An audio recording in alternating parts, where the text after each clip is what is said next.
The shattered community of Newtown, Connecticut mourned the young teacher who died trying to protect her first grade class, while school districts across the country are now beefing up security. In the wake of this tragedy, schools nationwide are grappling with the difficult questions about keeping their students safe, including the debate over arming teachers with guns.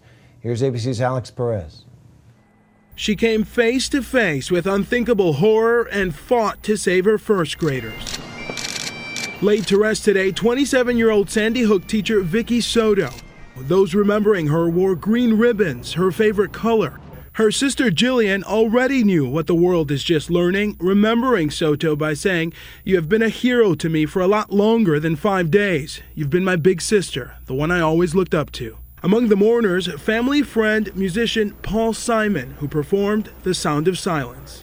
Soto did everything she could to keep her school family safe, and worried teachers across the country are desperately working to make sure another Sandy Hook never happens again.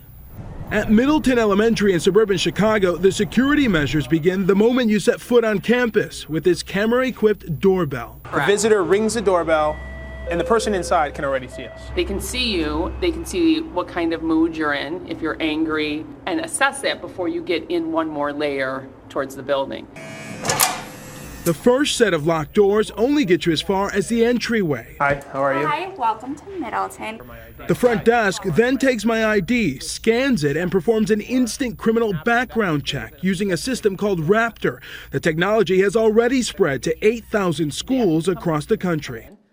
Here you go. Okay. Once cleared, I get this bright orange lanyard that visitors must wear. Once you make it through the second set of locked doors and enter the school, there are cameras watching your every move. And administrators can even pull up the cameras 24/7 on their smartphones. Superintendent Kate Donegan and security consultant Paul Tim have invested more than $175,000 over the last 2 years, beefing up security at the 3 schools in this tiny district in Skokie, Illinois. I don't know that there's too big a price tag to put on keeping your kids as safe as they can absolutely be. While administrators admit there's no way of making the school 100% safe and immune to threats, prevention is the focus. Classroom doors were updated to open inward and lock from the inside, eliminating the need to step out of the room if there's a threat in the hallway.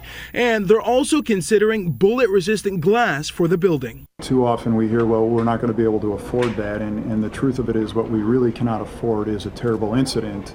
In tiny Wichita, Texas, the Herald School District is taking a different approach, arming teachers. Students approve. I like it because it kind of makes me feel safer. Because, it's terrible and we don't have a police station here. Since 2007, the district has allowed teachers with concealed handgun licenses to carry guns in the classroom. A controversial move, but one the superintendent is convinced will prevent a school shooting here. My goal is if someone comes in to try to hurt my little ones, that they are killed. And since the nightmare at Sandy Hook, lawmakers across the country are pushing for a similar solution: arm teachers in classrooms. I wish to God she had an M4 in her office locked up. You should be able to carry your handgun anywhere in this state. At Edison High School in Tulsa, Oklahoma, armed guards patrol the hallways. Anthony, what's up, buddy? Good game. The gun, guards say, is necessary to be ready for the unexpected. We hope that we would never have to use it. I hope I never have to use my gun. But with today being the way they are, I do have it, and it's a resource that we would rely on and would use if we had to keep someone safe. But Bill Bond believes more guns, more bloodshed. He was principal at Heath High School in 1997 when a 14-year-old gunman opened fire, killing 3 students. If teachers and principals had guns, I think a lot of innocent kids would be killed by the principals and the teachers trying to stop something. As the gun debate grows louder, the community continues to mourn.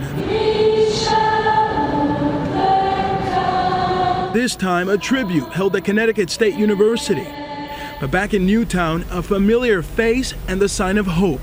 Donna Paget, the retired principal of Sandy Hook Elementary, is returning to her old post, charged with the difficult task of leading students and staff forward. Her presence, a small reminder of this community's commitment to each other after a tragedy that will never be forgotten. For Nightline, I'm Alex Perez in Chicago.